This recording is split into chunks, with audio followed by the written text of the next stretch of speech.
আগায় গেলেও তো হয়। কি মারামারি হাইয়া।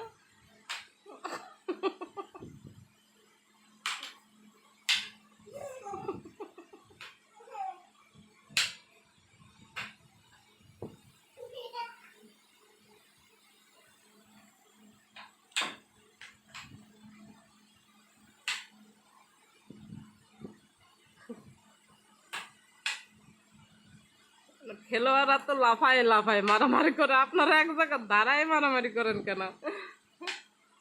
বাবা লাফায় লাফায় মারো।